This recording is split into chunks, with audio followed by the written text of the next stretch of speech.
or the meeting with the artists?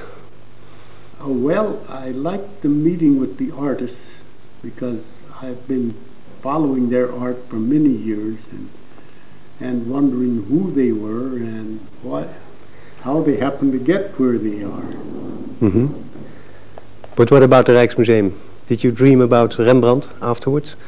I haven't had time to sort of digest all the things that I saw there, but it was certainly a marvelous experience to go there and see these paintings that I'd seen only in reproductions, Mm-hmm. and to see the magnificent size of those paintings and the technique that was used in them.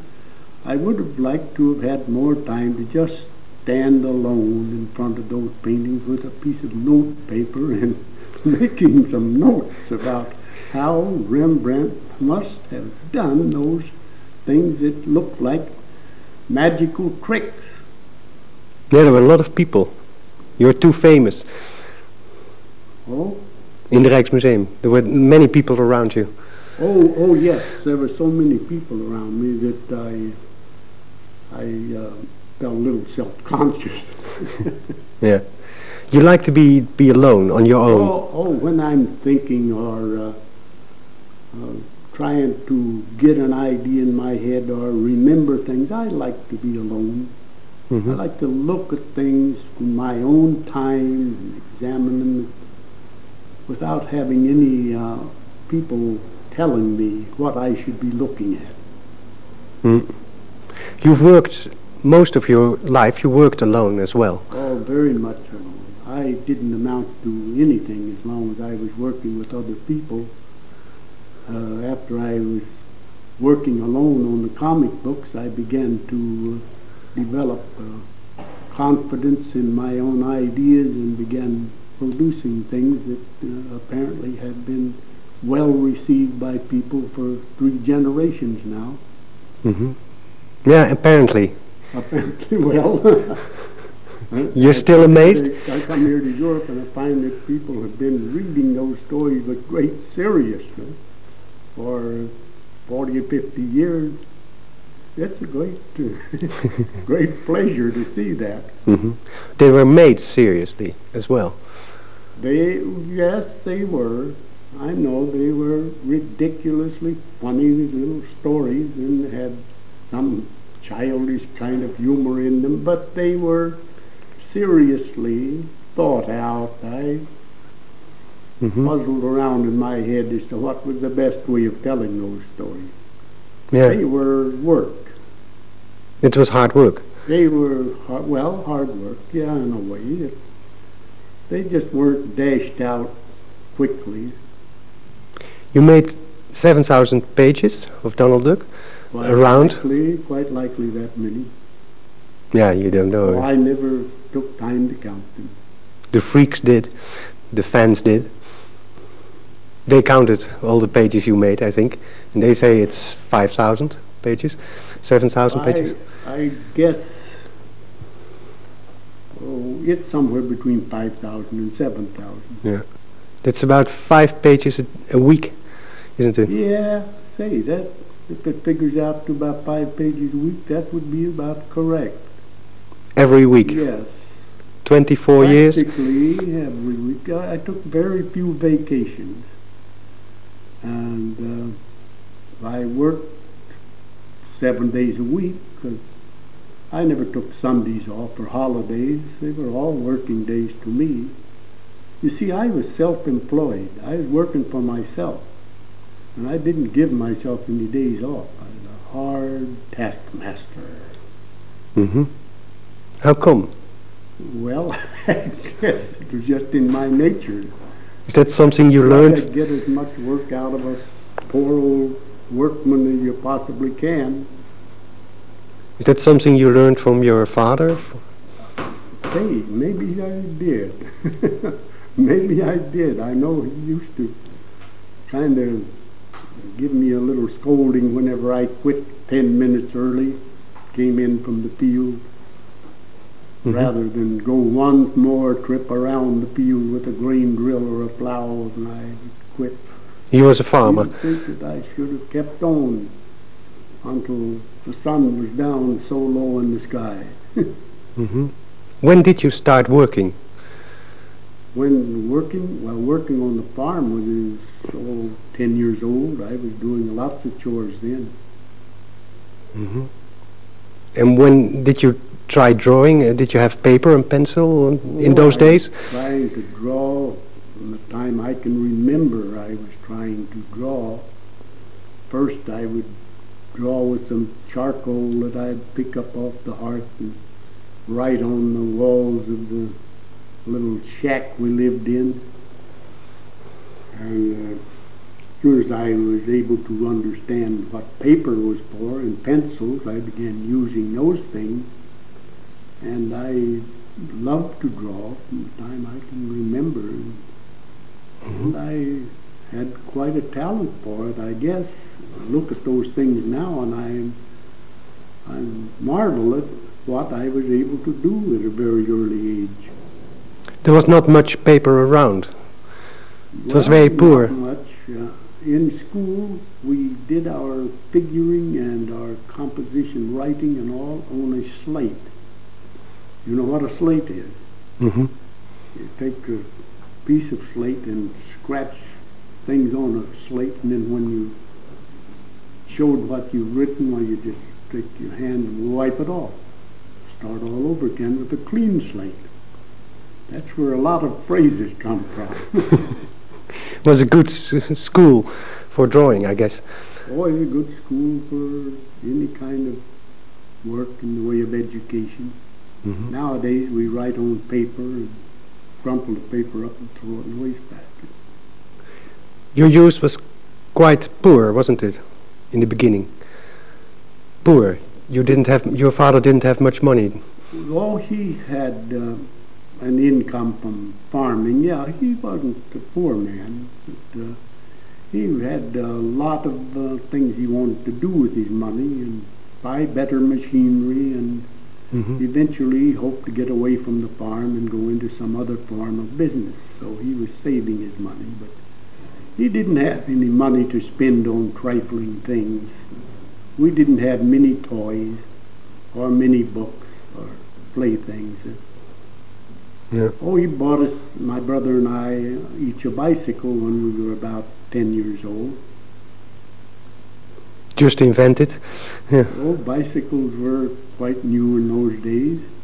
I remember this bicycle came all disassembled in a box and it had to be put together. My father was a blacksmith by trade and he knew how to put it together. When did you see your first automobile? I guess it's about 1908. You were 7. Yeah, I was about 7 years old. Yeah, I remember we were on a trip to California, my parents and I, and my dad had worked in California previously, and he knew people down there, and one of them was a real estate man, and he took my father and my mother and my brother and I in his new automobile out along the road. That was the most marvelous experience in my life. You had a very quiet use. There were not many people around. There were very few people around. Yeah, my brother and I had a very quiet childhood. We had no companions to speak of except during this 9 months of the school year we had a few kids our own age that we could play with at school. And this little one-room schoolhouse only had about 12 kids altogether, and they were from this size up to that size. Yeah. And then suddenly, after 10, 15 years, you came to the big city, to Walt Disney, all those city folks. We had a short period when I was about 10 to 12 years old. We lived in Santa Rosa, California. My father wanted to get away from farming and that type of work, and so we went to California and he bought a prune orchard down there, and my brother and I went to a city school for 2 years. And we had lots of playmates there, children, boys our own age, and 2 creeks that we could swim in. And, it's very pleasant. We saw our first movies there and got a taste of city life. And after that, we had to go back to the old ranch again, back to the farm. And Hard work. It was hard to take. You had to work. Oh, yes. Yeah, by that time, my brother and I had to be real field hands. We had to plow and harness the mules and go out and plant grain and harvest grain. We had to do a man's work. At the age of 18, the World War had just come to an end. World War I had just come to an end, and I was not quite 18 years old at that time. But I got enough money saved up, and my dad helped me, and he let me go to San Francisco to see if I could learn a little bit about cartooning or maybe get a job on a newspaper at cartooning. So that was my first experience at city life, and I loved it. Much better life. Oh, that was great. I lived in a little hotel, ate my meals in a restaurant. And I got $13 a week for being an errand boy for a little printing house. I was at that job for almost 2 years. Just loved every minute of it. I could live on that kind of money. Go to the movies. Clothe myself. I was kind of a guy that liked to dress in the latest fashions. I was able to do it with that kind of money. It was peanuts now. You loved to work indoors. That was your dream. Sure, yeah, I loved to work indoors. I did a lot of work in the printing plant, feeding the platen presses and things like that. Well, your dream of working indoors came out. You spent 25 years behind in your home. After I had had a couple of years of that, my dad needed my help too much back on the ranch, so I went back there. And from then on, I had to work outdoors on the ranch and in logging camps and things like that. So I finally broke into freelance cartooning when I was very close to 30 years old. Long, hard life. Yeah. 10 years later you started with Donald Duck. You were 40. Was doing freelance cartooning for Joke magazine back about 1928, 29. And when I got to where I could sell enough jokes to make a living on it, I quit all the hard work. Just made a wild gamble that I could live on what I could make from living on my wits, and I managed to make it. Yeah. It's very it was a risk you took. It was risky to quit a fairly reliable source of income. Just for a drawing. Just to go on and try to see if I could make it as an artist, cartoonist, gag man. Donald Duck came from, well, Donald Duck is a sort of immigrant in the city, isn't it? Donald Duck, your character, he's an immigrant into the city. He's not from the city. Oh, I never thought of that. Never thought of that angle. Oh, Donald Duck is, he's just a fantasy creature. Something that was invented there at the Disney studio. And, well, naturally, he had to come from rural circumstances because they showed him and introduced him in a little short called The Wise Little Hen. And that was about a little hen who was a farmer, and she was going to raise some corn, and she needed help from this lazy Donald Duck who lived next door, and he wouldn't help her. And Donald Duck lived in a little houseboat on a pond. he had no means of income that was ever shown. I don't know how he got by. That was the beginning of Donald Duck, so we have very little information on his earlier stages of life. But later on, in your cartoons, Sure. he was an outsider, sort of, and his grandmother came from the Wild yeah. West, I think. Yeah, he was given a grandmother then. She Yeah. had a farm. Hmm.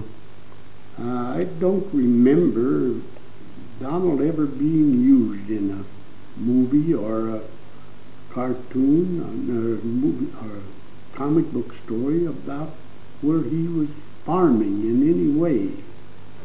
He was always engaged in other things. Farming was something that we left to Grandma Duck. One time he had a chicken farm. That's right. He had a big idea he could make money as a chicken farmer. Yeah, that turned out to be a real disaster. You had a chicken farm yourself. Oh, I had one.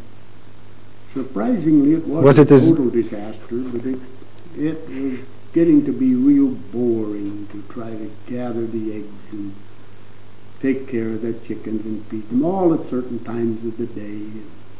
So when I had a chance to do some freelance comic book stories for Western Publishing, I jumped at the chance. I thought, that's my way out. Hmm. What about eggs? You like to tell stories about eggs, don't you?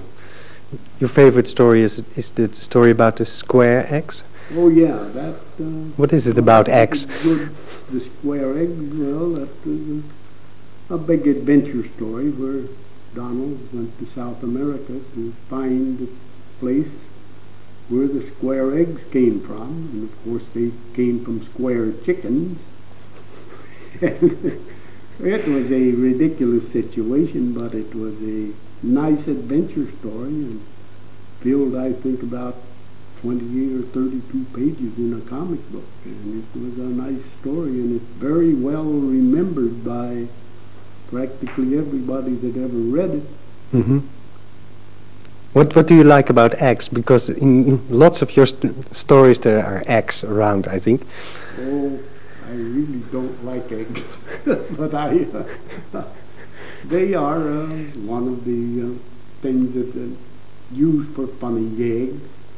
They're easy to draw, or no? Yes, an egg is very easy to draw. In fact, if I were going to draw Donald as the very earliest stage in his life, I would just draw an egg. That would be his baby picture. Mm-hmm. Let's have that clear. I wonder, you made so many stories, and you were just sitting at home. You never traveled outside the U.S. Yeah. Where you were looking at your kitchen, your breakfast table, and thinking, well, let's make something about an egg, or how do you get your ideas? To get my stories? Well, I always felt about stories that people like to read about other places in the world. And they like to read about adventures that people have in faraway places. It's one of the things about storytelling that you'd better get into, or you're not going to write good stories. Mm-hmm. So I would just try to think, what do I want to draw? Do I want to draw the ducks in India or in Africa? Do I want to draw the jungle? Do I want to draw them on the sea with ships and sails and storms, all those things? What do I want to draw? When I thought of something that I wanted to draw, like, for instance, that square egg story, I just wanted to take him to South America, to the Andes Mountains. To the llamas. Yeah, llamas and tall mountains and things. I just felt like I wanted to draw that scenery. So I began thinking, how do I get him there? What gets him to this strange place? And I was thinking, I guess I must have just come up with the idea, going down there looking for square eggs or something, and how did he get into the situation where he discovered these things? Well, I made him a janitor or something there in this museum. And there he found these square eggs. They had been exhibited there in the museum for 50 years. Boring job. They were just square rock. Boring job for Donald. So I would say that the best way for me to think of a new story idea was to just think of a place that I would like to draw. And that is the source of so many of my stories. Yeah. The famous story that we call the horseradish story, in which Uncle Scrooge had an ancestor who would mortgage even his gold teeth to make a shipment of horseradish to the South Seas to do planting a plantation or something. And the ship got wrecked, and he had to go find this horseradish in the ocean. Well, that came from just wanting to draw the ducks in a sea story, where they were out in the stormy sea, going down under the sea to find things. So I created all these things for him to find, and the reason why he had to find these things. The story just started from an idea of wanting to draw the sea back through all the means of getting them onto the sea, the reasons why they were there, and the reasons for the reasons. And did you go to the library? Until I had a beginning to the story. Did you go to the library to read about llamas? Once I had a good story theme, yes, I would go to the library. If I didn't have enough research material at home, I'd go to the library to get pictures or read about things. But I had a Encyclopedia Britannica, and I had hundreds of feet of National Geographic. I could find out information about almost any place in the world. Without leaving the home? Without leaving home. Yeah. Still, it must have been hard. You had a deadline, and after 2 days you had to start a new story. Oh, I know. Once I had finished a story, I had to start thinking of another one. However, I had gotten pretty far ahead of my deadlines, so that they were never a thing that was pressing on me very much. I just wanted to keep it that way, so whenever I delivered a finished story, I would give myself maybe 24 hours of rest, and then I would start thinking of another one. I just wanted to keep that feeling of security, feeling that if I did get laid up for a month, that I wouldn't have to worry there'd be another one of my stories that they hadn't published. I'd be in the clear. Never started to drink or to smoke a lot, or it must have been quite a pressure. I smoked for years, and I discovered eventually that all that smoke, the cigarettes in the ashtray, the smoke was getting in my eyes. It was a foolish thing to be doing. Oh, I quit one time, never smoked again. But the pressure must have been very hard. Pressure? To publish, to draw. It was, yeah, there was pressure, but as I say, I was far enough ahead of my deadlines that it took a great deal of that extreme pressure off of me. Mm-hmm. It was just a feeling that I wanted to get something done and write a story while I had a good idea, and I guess what I wanted was that feeling of having completed something, and completed it well. And once I got that feeling that I had delivered something good and I could relax, for 7 or 8 hours I could just feel like a king. Then back to the grind again. It's a lot of sweat as well. Yeah. You wrote you told stories about faraway countries, but Duckburg was a famous, favorite place as well. Well, for the little 10-page stories in Donald, the Walt Disney comics and stories, yes, I usually kept that confined pretty much around Duckburg. Yeah. Did you realize that for Dutch readers, it was like reading a science fiction story? We didn't know about ice boxes and televisions in the home and in the 50s. I had no idea about those things. I just put them in the stories because that was part of my way of life, and I felt that everybody would understand them practically anywhere in the world. Mm-hmm. And if they didn't understand them, why, it would perk up their interest to find out about them. Yeah. For us, it was the American dream. Yeah. Yeah. So for a moment, let's go back to Donald Duck himself. He was a sort of outsider inside Duckstad, wasn't he? An outside? Yeah, an underdog, an duck. He was an underdog. Donald Duck was an underdog. Oh, an underdog. Oh, yes. Well, that's right.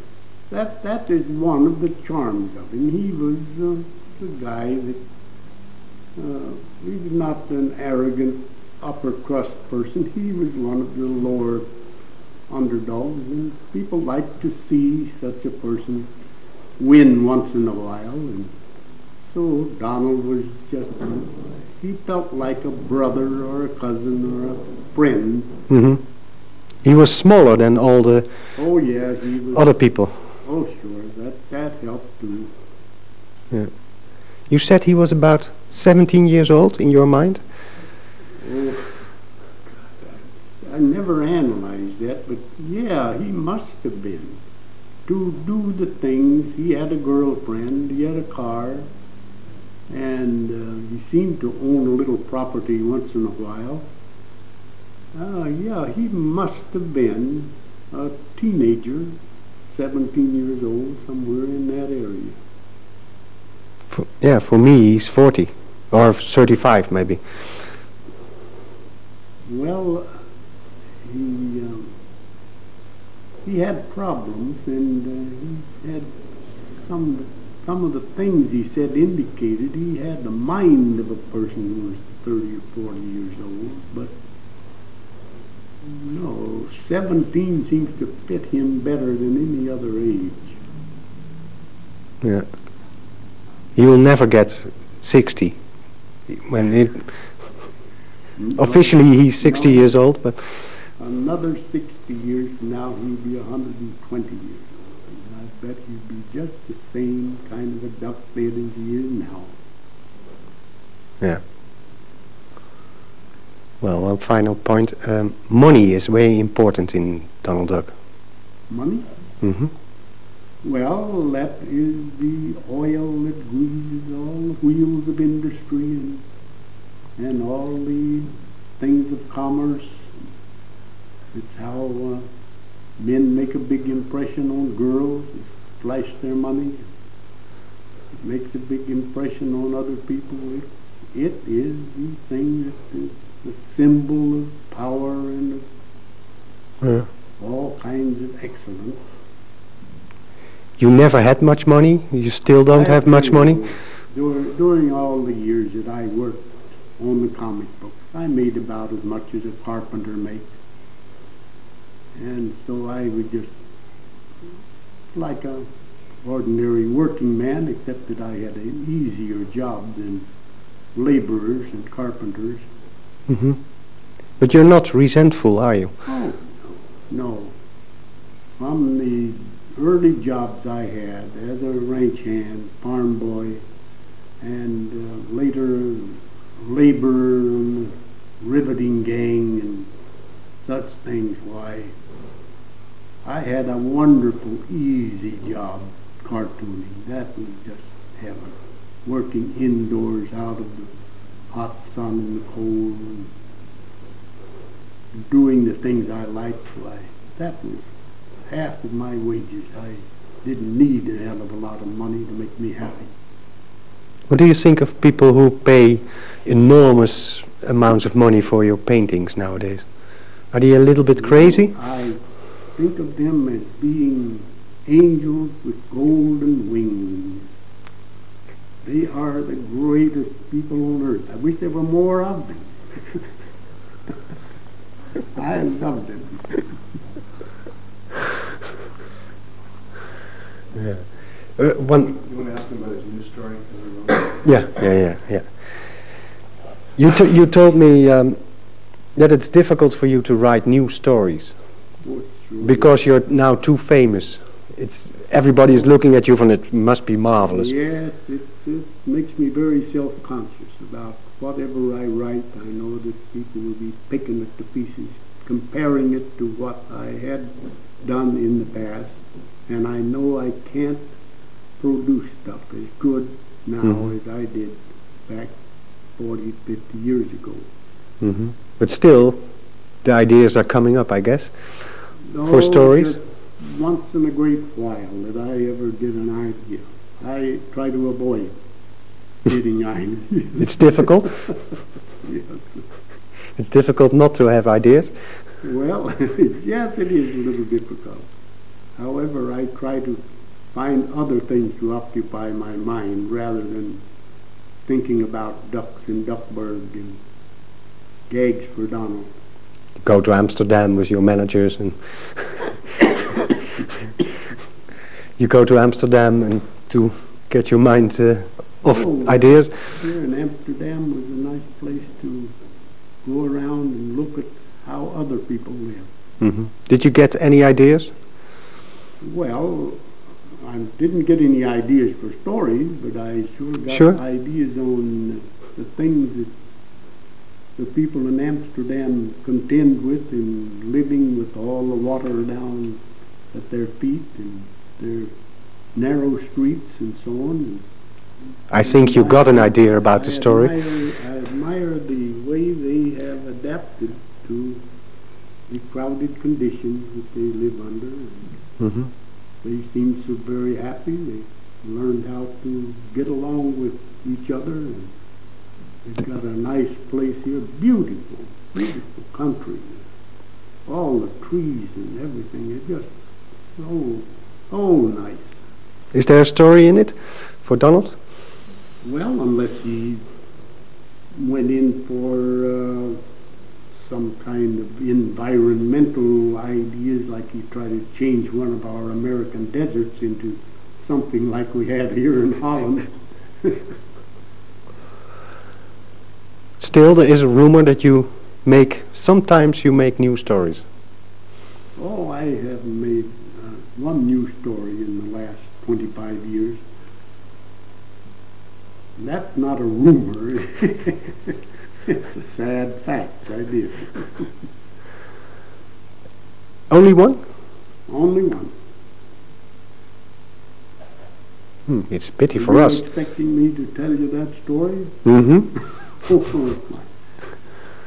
Well, anyway, I sort of got tricked into writing a story for Uncle Scrooge, a 24-pager, and I thought all the stories about Uncle Scrooge, one's the most popular when he went looking for treasures of various kinds. So I sent him off looking for treasure, and I had an idea of what I wanted him to find, and that was the original Trojan Horse, all gilded with gold, the most valuable treasure in the whole world. And I figured out a way to have him go looking for it and a way for him to find it. And I got him in possession of the Trojan Horse, bringing it back to Duckburg to put into his money bin. And of course I had to have other complications into it because that was all too easy. So I had the Beagle Boys knowing all about this because they had bugged him with a button on his coat that kept him informed as to where he was at all times when he found the horse, where he was going to take it, when he was going to take it. So when he got it back to Duckburg and was lowering it into his money bin, the Beagle Boys were inside, all ready to just rob him blind. And of course I better not tell how he discovered they were in there. But anyway, he saved his fortune. How did they trick you? Yep. So although you stopped, you had your pension in 1966, there's Yes. still one story coming. Well, I wrote a few scripts for the Junior Woodchucks in the early 1970s. Mm-hmm. But from then on, I never touched anything in the way of writing stories until I did this one last year, Mm-hmm. late last year. And this story of the Trojan Horse will be published, I guess the October. first comic books with that story will appear in about the 1st of October of this year. Egmont in Denmark, I guess, is the first one, and the Italians will be publishing their versions, and We will. be going into all languages. Yeah. How did they trick you to do it? Well, it came about, I had been requested to paint another money bin painting. And I was trying to think of some subject that would make an interesting picture for the money bin. And I somehow got the idea of Uncle Scrooge has doors that open in the roof of his money bin, and he is lowering this golden Trojan horse down into the money bin, this gleaming with gold, and I thought of the title like something like Uncle Scrooge finds, or anyway, he gets the greatest treasure on earth. And I thought, well, hell, people going to think, how did he get this horse? Where did he find it? Now, there's a story behind this horse coming down into the money bin. Can't tell it all in one frame, one picture, so I discarded that as an idea for a painting, and I developed another subject for the painting. But the story was still Yeah, but had to be told. I had happened to mention it to people about Uncle Scrooge had this big Trojan horse that he was lowering into his money bin, and that there was a story in there someplace about how he got that. So everybody was after me to write that story.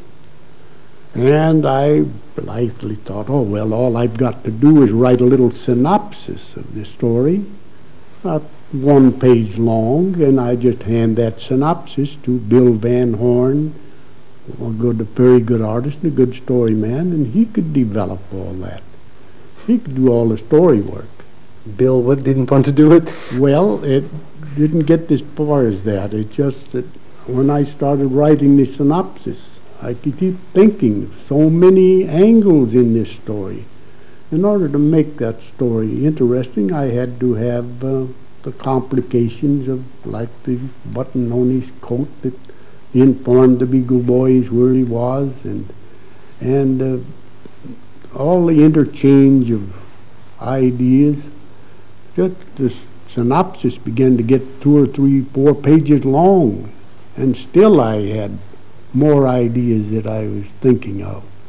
So I thought, well, I'd better just break it down into a script, and scenario script, and let Bill Van Horn take it from there. So I did it. Took me about 2 or 3 weeks to break that story down into a scenario. Mm-hmm. So I don't want to do it again. Mm-hmm. I want to stay away from story subjects entirely. And drawing, you stopped? I had to stop drawing because my hand is getting kind of shaky, and my eyesight is not as keen as it could be. I can paint pretty well, where I got a whole variety of colors, but for looking at black and white, somehow my eyes loses the division line between black and white. When I'm trying to draw a line between black and white objects, so the darn line will vary from one side to the other, because I begin to see a gray area in between those. Kind of a bad feature with the eyesight as it gets old. Just doesn't have sharp edges anymore. Irritating. It's irritating. Yes, it sure is. Yeah. One last question. One problem with stories, and your duck stories were very, they showed like society was, that it's a very tough, it can be very tough society in duck birds. Society, oh yes. Yeah. Nowadays in America, everything has to be correct. Political correct. Oh, I know. It's almost impossible to write about anybody in America these days without insulting somebody's feelings. It would be very hard to write stories now, because everybody has a chip on their shoulder. And Donald Duck didn't mind. Oh, he didn't mind. He'd wear a chip on his shoulder to create a little fuss with somebody, but oh, I know, I would find it very difficult to write nowadays. Yeah. What would you do? Let Donald Duck smoke a lot, or what? Oh, I guess if I did write, I would have to write a story about the evils of some particular thing, like smoking, or I'd get to preaching, and that, as soon as you get to preaching, a story is no longer funny. Yeah. But would Donald start smoking? Oh, Maybe to hinder everybody else? For him to start smoking now would be like if I'd made him a drunkard back in the early days. It just isn't something a creature of fantasy would do. Mm-hmm. But nowadays Donald Duck, he can't do anything because he has to be not aggressive. Such a perfect gentleman, yes. Well, they write stories about him in Denmark and here in Holland and all. And I'm going to read some of those stories and see what they're doing with them. But in the U.S. he has to be a gentleman? I would think so. I would think that would be a big handicap for him. For Donald? Yes. Okay. Shall we have a look at your work? Your complete works? Dat is op je schade, hè? Ja.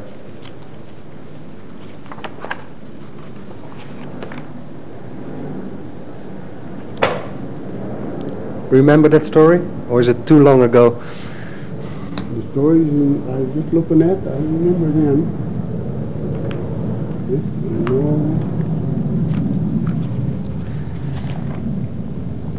That I remember, the story of Uncle Scrooge trying to take his money to an asteroid to hide it.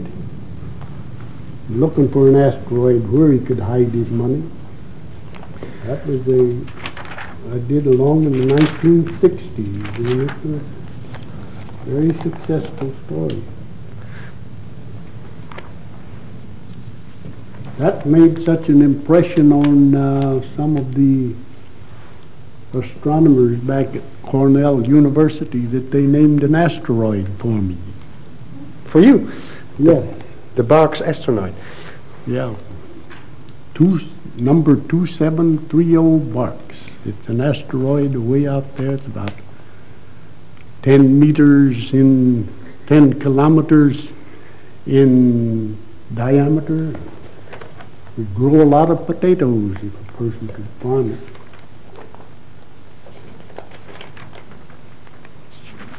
Yeah, these books have some of my stories in them. And they have stories by a lot of the new guys. I'm sure this is one of the stories by some of the newer artists. How do you know? Well, I can tell by looking at the drawings. I never drew the Beagle Boys quite like that.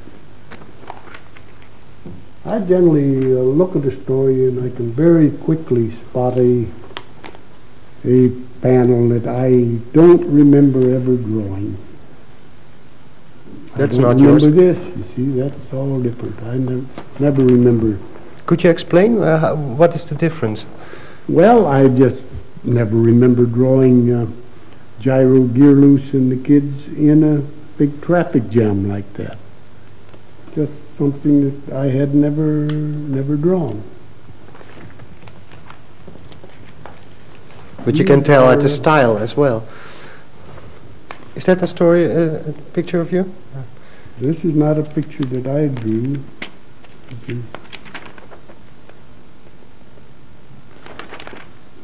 I can't tell exactly. No, I never drew this. I don't remember ever drawing that particular panel.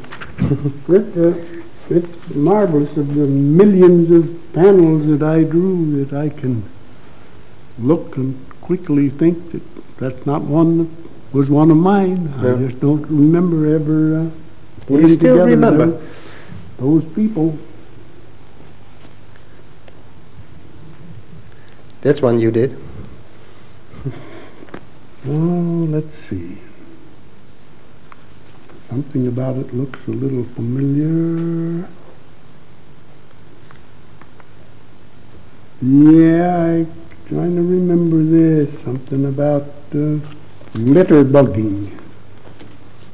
That is an example of stories that just come up from various new laws we get in the state about throwing litter out on the highways and how Uncle Donald gets in a jam from somebody else's litter.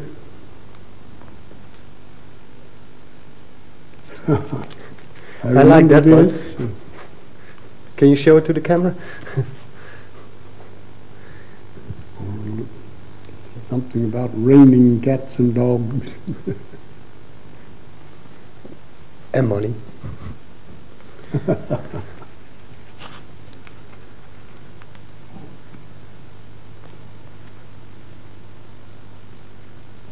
Oh yeah, I remember this story where Gyro invented some very fast setting cement to build a dam. Yeah, you like technology. Or sort of technology. Technology was very good for thinking up, making stories funny. Poke fun at technology to some extent. Are you a technical man? Yeah, pretty much so. Can you repair a television? Hell no. No, I'm not that technical. I can think of technical things, but they don't always work out mechanically. It's a sort of problem. Yeah, here's poor old Gyro. Whenever he invents something, it always gets him in trouble. He invents a moose call, and he sounds so much like a moose that the hunters all start shooting at him. And there's a better dog than in Van Vermeer. Do you remember the dog in the Rijksmuseum? That's a dog of yours. I believe I remember this story where Donald was a truant, a dog catcher, yes. You like drawing dogs as well? Oh, I could get some funny looking dogs. Very crazy dogs. I like that one. I remember. Yeah, I know. The arrogant looking guy coming fast.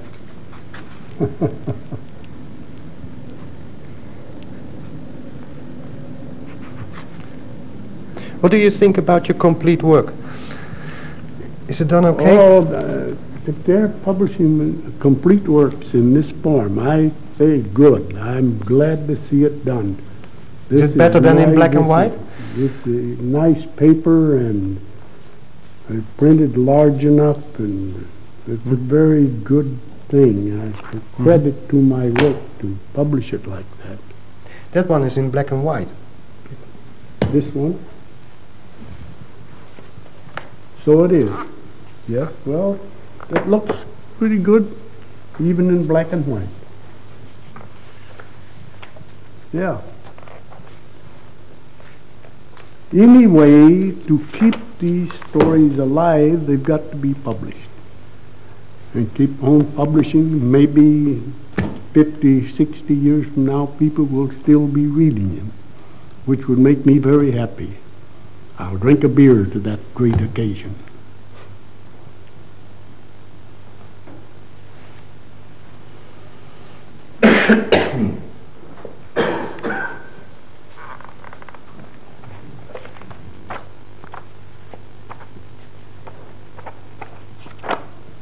Yeah, this seems to start from my beginnings and go all the way through in black and white. The earliest of my 10-page stories and my longer stories just in the order in which I wrote them. Yeah, that is a nice idea. I hope that some of the American publishers will start doing that. They have printed a Carl Barks library in American, and it is so big and cumbersome to handle.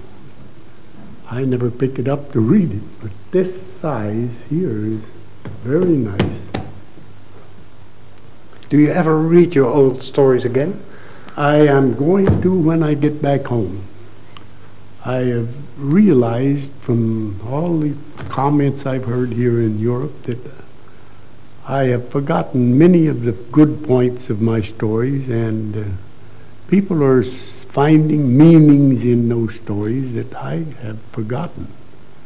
And so I think it'd be awfully nice if I read those stories again and kind of refresh my memory on what I wrote.